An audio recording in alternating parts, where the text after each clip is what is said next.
Sid Caesar was the guest on Later with Bob Costas on this date in 1992, and the conversation focused solely on what made Sid Caesar a star, Your Show of Shows, and Bob points out he was the first television star, someone who had not been in movies prior. And the people that wrote for this show included Mel Brooks, Carl Reiner, Larry Gelbart of MASH fame, Woody Allen, and Neil Simon. So pretty safe to say Your Show of Shows shaped so many shows that were your shows when you were watching television after Your Show of Shows. Did you get it? Thanks for staying up later. I guess when you call somebody a legend of his or her craft, it can be a cliche, but I think it applies in this case as Sid Caesar joins us his program to a show of shows with Gene Coca and Caesar's Hour in the 50s, pretty much set the tone for comedy in what was then a new medium and influenced directly or indirectly so much of what followed, certainly variety shows like Carol Burnett and Saturday Night Live, programs like that. You were one of the first people to make his reputation solely in television. A lot of the early television stars like Milton Berle or Durante, George Burns, they'd come out of other contexts. But you were a young guy, and TV was where you first hit it big. That's right. What did you perceive right off the bat about TV that made it different, that made your approach to it different? I approached it as a stage show. I didn't approach it as a television show. It was they get the shot, you get the shot.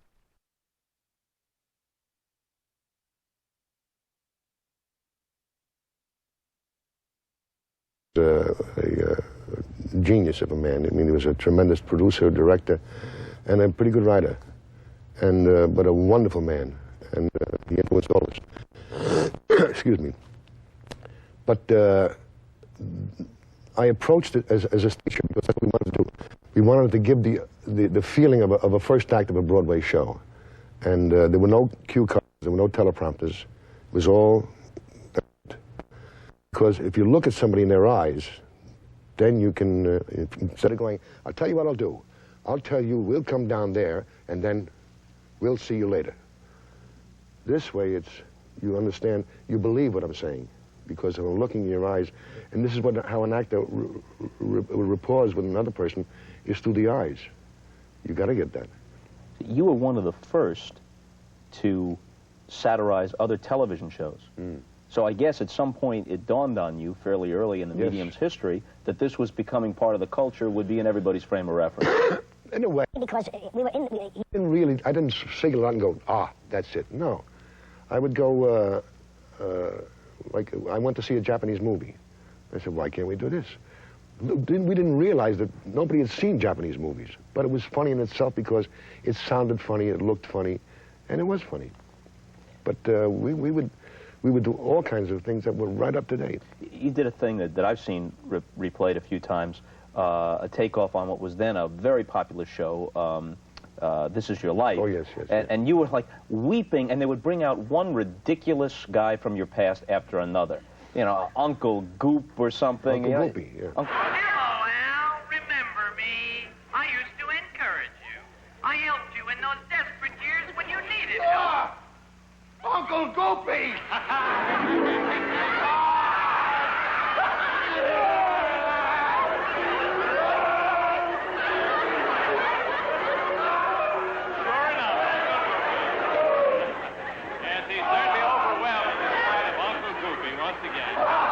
And Howie was very, I must say he was very inventive. When he, physically, he would get in and all I had to do was pick him up and hold him and take him. But he grabbed onto my leg. He grabbed onto this. He held on. It was marvelous because that wasn't rehearsed. All was rehearsed was the lines. Uncle Goopy, you can sit down now. We'll see you later at the park.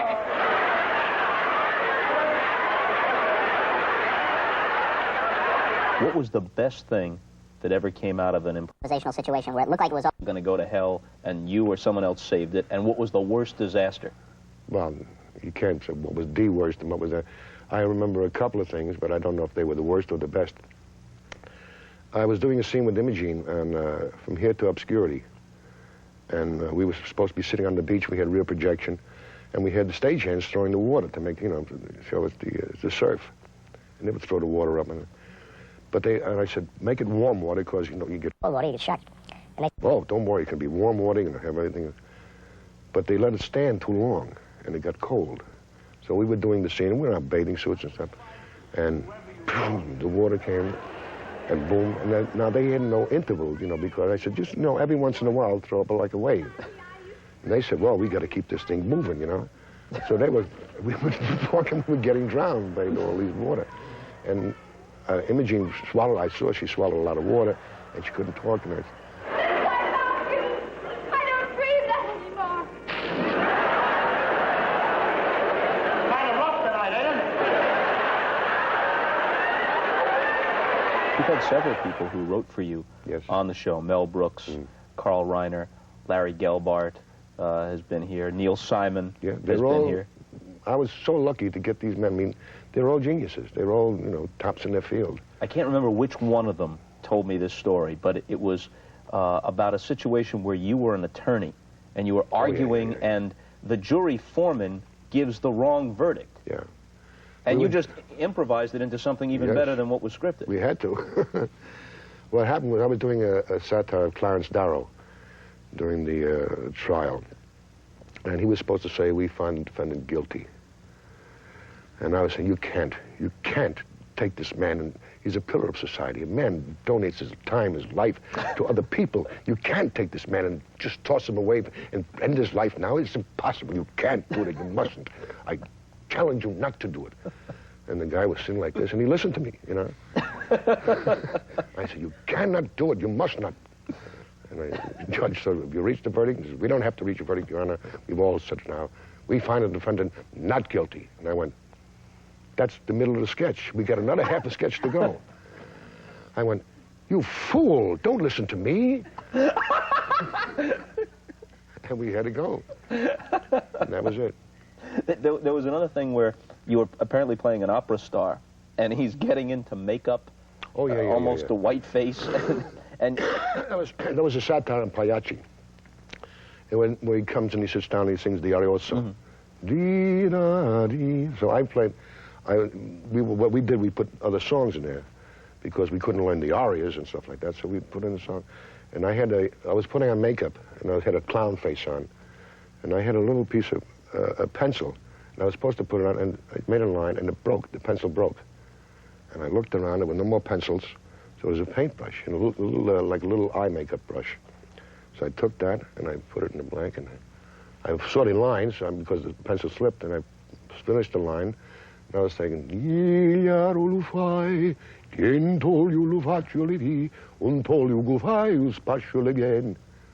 just one of those things. So what I did, when I saw the line here, I put another line here, and I went this way, and I played tic-tac-toe. That was just on the show, on the air. I never rehearsed it. I read somewhere that you got the early seeds of Sid Caesar, the performer, from hanging around your parents' luncheonette, right? Well, it was one facet that I used to. My father had a restaurant, a cafeteria, in Yonkers, New York. It was on Main Street and Riverdale, corner of Main and Riverdale. And we used to have workers coming in from, there was Otis Elevators, and there was a telephone company, there was a hat factory, and there was a sugar house, and there was a Phelps Dodge. So all these working men would come in. And they were from all different nationalities. There would be a French table, there would be a Russian table, there would be a German table, an Italian table. And as a kid, I would come in for lunch, because my school was only about 5 blocks away. And I'd come into my father's restaurant for lunch, and I would hear these men talking, And I would listen, and then I would start to talk back to them. Just as a kid, I was like 9, 10 years old. And I just picked it up. If I hear it, if I hear a language, for about 10 minutes, I can sit down and start conversing. So the great it sounds like it, yeah. Yeah, the great thing about the ear that you had, not only did you have perfect pitch for voices and inflection and pacing, but somehow you could be speaking Japanese and then drop in some Yiddish words, or maybe just saying something that sounded like it was Japanese, and then somehow exactly what you meant was clear to someone who spoke English only. Sure. Yes, because I could say, ma cosa piace così la famagososo? L'ampiaro, non puoi tipo alla cosa, ma piace così nello, non tu piaro per lo mangiare. Mangiarlo tutto meglio la pamalone, era tutto la garlic, la oregano, era tutto mi capito, you know what I'm talking about. So you always did characters, not jokes. No, it's we all never characterizations. We never did for jokes. I mean, we'd go for a laugh or something, but the main thrust of it was getting the fun out of the character. Das macht lieber tun, als ihr das Mannegel ist geschmutzig. Ja, das Mannegel ist geschmutzig. Das Mannegel ist geschmutzig. Und was die auszukleiden, du bist so, dass da das Craziness verschmutzig ist. Ja, ich hat geweitet. Ja? Ja. Jetzt gefällt es dir, mach dir mal, mach Mannegel Spick und Spähen. Ja, so.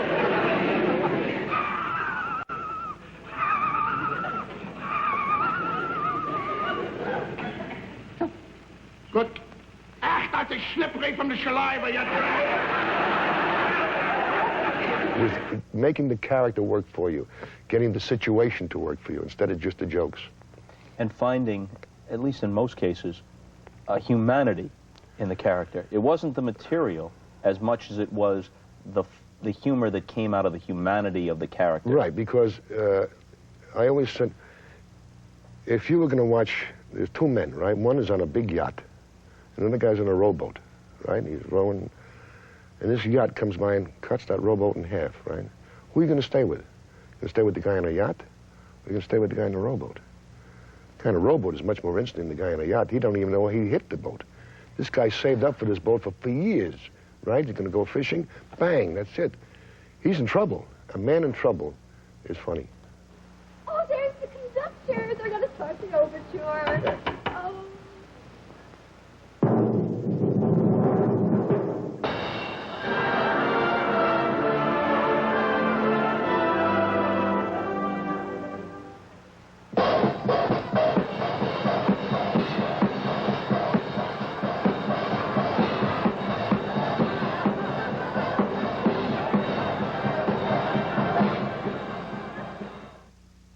The movie, My Favorite Year, how close to an accurate feel for what it was like on your show of shows? Not too close. I enjoyed the picture. Let me say that first of all.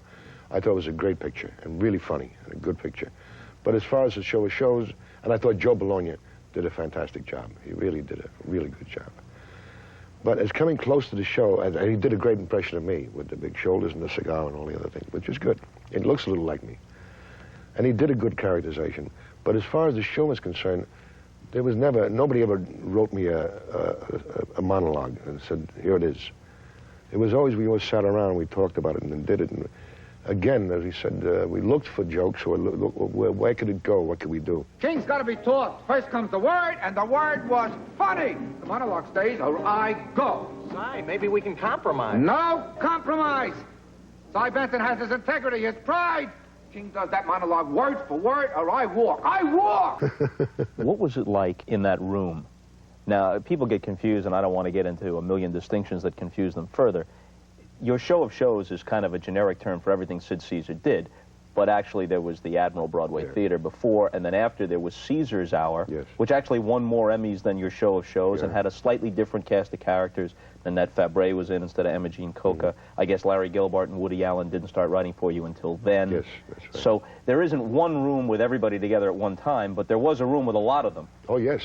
There's a room with, in fact, all of them had met each other. All of them had been in the room together at one time or another. And it was a feast. You know, it was a smorgasbord that you can never, the likes of which you have never seen, because you can take from this, you can take from that, you can take. And I had to say so. It was my candy store. I could say, no, this is not it, this is not it, this is it. And having that power, I'd never, how should I say, jeopardized it by saying, no, I want to do that just because I want to do it. Is this funnier or is this funnier? And you got the choice between a man like Mel Brooks and Woody Allen. I mean, that's two different sets of humor, but they're both funny. Now, you're taking from each one of that. So you have a choice. Look at the choice you've got, you know. It was, the stuff that we threw away would be priceless today, you know. How much competition between them? Neil Simon told me that he was very shy, and that's what the others would say. So he wouldn't assert himself, and someone would have to point at him and say, Doc's got it, and then he'd Well, that would be up. Carl. Carl would always sit next to Neil, and of course Neil would come, and then Carl would, he got it over here, he got it. So, and then Mel would be, you know, Mel would say, I got it, you know, and run around. And he was brilliant. They're all brilliant. I mean, truly, I mean, he'd come up with lines like, but my God, or situations that would be fantastic. Larry Gelbart came up with a situation one time of, I did a silent movie star who went into, it was called Rex Handsome. It was Aggravation Boulevard. It was a satire of Sunset Boulevard. And Larry came up with this, we get this silent movie star who goes into talkies and he can't make it because his voice is way up there.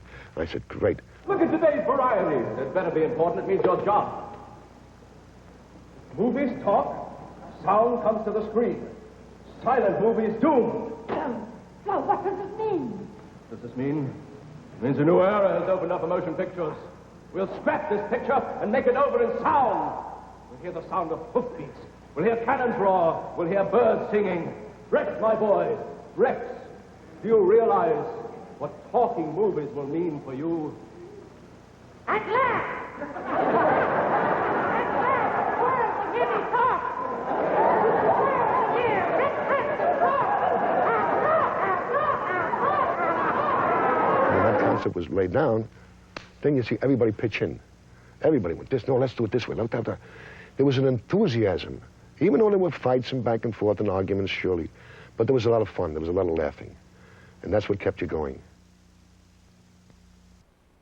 Yeah, as great as the 2,000-year-old man was with Reiner and Brooks, and younger people are more familiar with that than with some of your characters because they're still out there on the records and everything, taking nothing away from Brooks, who was positively brilliant. Absolutely. The inspiration for that is obviously Hugo von Gesundheit and Ludwig von Fassel, these guys who would pose as experts, and then their answer to every situation, no matter how grand the theme, would be some ridiculous, mundane thing, like a guy on a street corner would cite. Did you know Leif Erikson? Did I know Leif Erikson? Love pastrami, this guy. You know, that's what it would be like. Yeah. But it was taking on to, taking the very grand, as you say, the very grand, wonderful, like science. I discussed science with Carl one time. He interviewed me, where it was about the speed of sound and the speed of light. What is the difference between the speed of light? Well, the difference between the speed of light and the speed of sound. See, light travels at 186,000 miles per second. And sound is like a slowpoke. It goes 750 miles per hour. So, you know, that's nothing, because I could pass you with the speed of light and talk to you, and you would see me, and then you would hear me. What are the qualities that a good straight man, great straight man, has to have? Because Reiner was that. Oh, he would interview you, or then when he interviewed Brooks. Reiner is a very hugely talented man, tremendously talented. I mean, really, he's and he can write, he can direct, and he's a great actor. But he would make it legitimate. You have to legitimatize, because he's the post that you bang up against. He's the solid wall. You know, when you're playing handball, if there's no wall, the ball keeps going. But if there's a bounce, the bounce back, the timing, all that, you have to be a pretty good comedian to be a straight man, a very good comedian. Professor, I wonder if you could tell me something. There's something that's been troubling me about interstellar gravitational relationships. Now, there is a gaseous vapor, I understand, between the ionosphere and the stratosphere that seems to be suspended there, even though there's no apparent terrestrial pull from any of the 12 orbits. Is this due to a self-contained terrestrial relationship, or is it because of the ionoscopic gaseous pressures that build up in the ionosphere?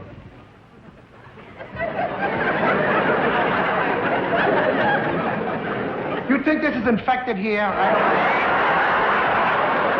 When you look at it now, if you see kinescopes of it now, how much still hits, and how much of it do you look at and you say, you know, that wasn't funny at all? Well, I tell you, I put together 65 half hours. And there's 450 hours of material. And some of the stuff that I thought, gee, that was funny, and I look at it, and not that good. But stuff that I didn't remember, gee, where'd that come from? Because you do so many, you do hundreds and hundreds of sketches. and hundreds of monologues, and different Japanese pictures, French pictures, Italian pictures, German pictures. We would have all these movies, all these satires, and we did satires of Hollywood movies. So in all of this, you look at it and you say, I would say a good 75–80% of it is still good, because you see, we didn't deal with topical humor because we couldn't, you know. First of all, in the censorship, we couldn't say pregnant. Pregnant was a dirty word. You couldn't say pregnant, and if you sat on a bed with a woman, you had to have one foot on the floor, and they had to be twin beds, and you had to keep one foot on the floor all times, and beds had to be so far apart. You couldn't talk about religion. You couldn't even mention it. You could talk about politics as a generic politician, but you couldn't really zero so in. You couldn't skewer Eisenhower or Adlai Stevenson or Khrushchev, for that matter. No, you couldn't go near it. But in a way, that censorship forced us to think, because if you can't rely on a double entendre or something else, you have to really think to make it funny. You have to sit down and you have to be inventive. And it forced us to be inventive. It forced us to, because we couldn't go for the cheap laugh. Now, Professor Ludwig von Know-It-All, would you consider coming back tomorrow night? Was ist gehandelt bis später haben? Wir können da recht von euch schlappen. Sie warten unter, ja, das ist gefunden worden, das ist gut. Ganz gut, warten wir später. See you later.